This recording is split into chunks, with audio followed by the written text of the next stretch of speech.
The silence that followed the ritual was not one of emptiness, but of purity. It was like the air after a violent thunderstorm, clean, still, and full of promise.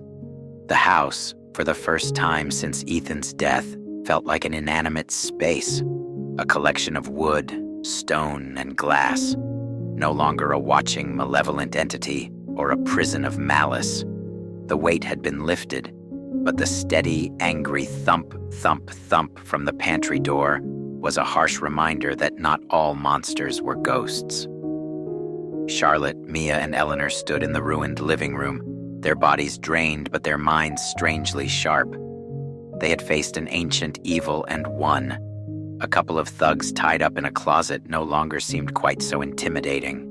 "So," Mia said, her voice hoarse, "what's the plan now?"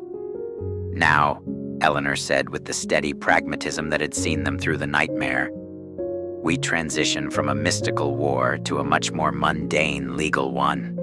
She looked at Charlotte. "You have evidence. Ethan's ledgers, the threatening text messages, and most importantly, 2 living, breathing, screaming witnesses in your closet.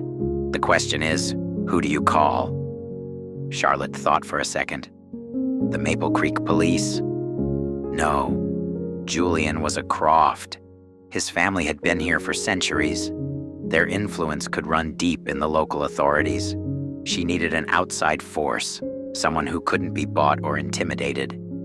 She remembered a name, Sergeant O'Malley, the weary-voiced man who had delivered the news of Ethan's death. He was with the state police. "I know who to call," she said. She reached for Thorne's burner phone, then stopped. No more hiding. She walked to her own handbag, pulled out her own iPhone, and powered it on.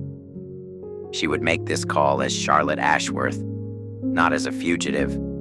As she explained the situation to the state police dispatcher, a carefully edited version of a business extortion that had turned violent, she spoke with a calm clarity.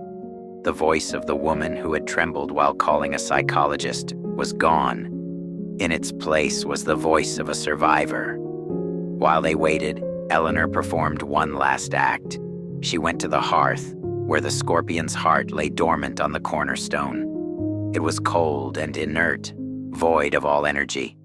She carefully wrapped it in its oilcloth and tucked it deep inside her canvas duffel bag. "This cannot fall into police hands," she said quietly.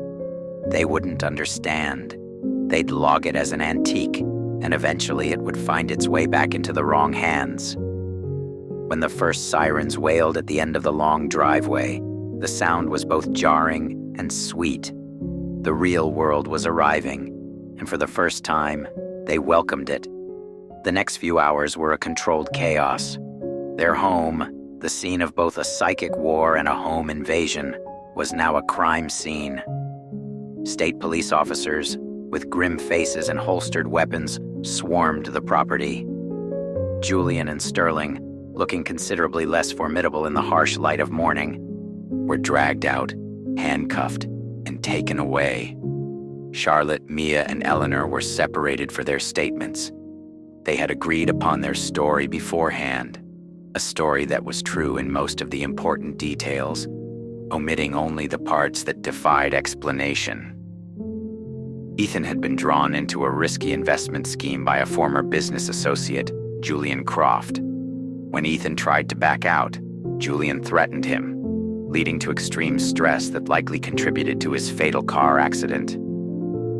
After Ethan's death, Julian and his associate Sterling had come to the house looking for incriminating business documents. They had threatened Charlotte and Mia, effectively holding them hostage. A struggle had ensued. The house was torn apart. Somehow in the chaos, they had tricked the 2 men into the pantry and locked them in. It was simple. It fit the evidence, the threatening texts, Ethan's ledgers, the state of the house, and 2 criminals tied up in a closet. Sergeant O'Malley, who was leading the investigation, listened to Charlotte's story with an unreadable expression, but she could see a flicker of sympathy in his tired eyes. When the procedural dust had settled and the house was cordoned off with police tape, an officer escorted Charlotte and Mia upstairs so they could retrieve a few necessary personal effects. They walked through the quiet, sun-drenched rooms one last time. The house wasn't theirs anymore. It was an exhibit. But as they walked, the sense of loss wasn't as sharp as it had been. Charlotte paused at the threshold of Ethan's study. The mess was still there, but the air was different. She could feel him there, not as a spirit, but as a memory, a peaceful presence. She said a final silent goodbye, not to the tortured phantom, but to the husband she had loved, forgiving him his trespasses and thanking him for his final act of courage. Mia went into her own bedroom. She didn't take much. Just a few sketchbooks, a stack of books, and the small photo from her wallet. She stood by the window, looking out at the woods, which were now just woods again. She took a deep breath, feeling the emptiness in her mind. Not a scary void, but a quiet stillness. The voices were gone. Her sensitivity was still there, a part of who she was, but it was no longer a curse. It was simply hers. They met at the bottom of the stairs, each carrying a single small bag. They had entered this house as the masters of a fortune. They were leaving with next to nothing. They walked out the front door into the cool, clean air of a new day. They did not look back. A week later, they met Alistair and Eleanor one last time at the Blue Plate Diner. The place looked unchanged, a constant in a universe that had been turned upside down. Eleanor placed a canvas-wrapped bundle on the table between them. The scorpion's heart. "I'm taking this to a safe place," she said. "There are places, people. We look after things like this. Its story isn't over, but your part in it is." "We owe you our lives," Charlotte said, and the words felt inadequate. "No," Alistair said, his old eyes kind. "You saved yourselves, and you honored your husband's memory, Charlotte. He made mistakes, but in the end he chose correctly. Not every man does." He pushed a thick envelope across the table. "This is from a trust our society maintains for special circumstances. It isn't much, but it will help you start over." Charlotte looked at the envelope, then gently pushed it back. "I appreciate your kindness, Alistair, truly, but we'll make it on our own. We don't need any more money built on secrets." It was true. The legal case against Julian Croft and his estate would be complex. The lawyers said that after all of Ethan's debts were settled, they'd be lucky to have a sliver of his life insurance left. They had lost the wealth, the status, everything.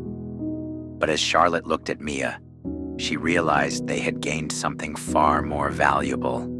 They said their goodbyes, not as allies, but as friends, as soldiers who had fought together in a war the world would never know.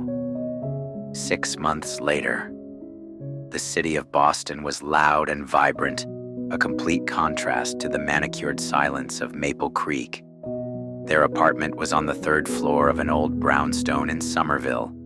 It was small, a little drafty, and the floors creaked. But it was theirs. Charlotte had found a part-time job at a small art gallery in the South End. The pay was low and the hours were long, but she was surrounded by paint and passionate young artists. For the first time in nearly 20 years, she felt like herself again. She wore jeans and simple sweaters. She smiled more. The weight of maintaining an impossible perfection had been lifted. Mia had enrolled in a public arts high school. She'd made new friends, kids who were drawn to her quiet talent and the wisdom in her eyes.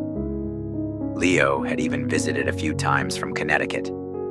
She still sketched, but her drawings were now filled with light and color.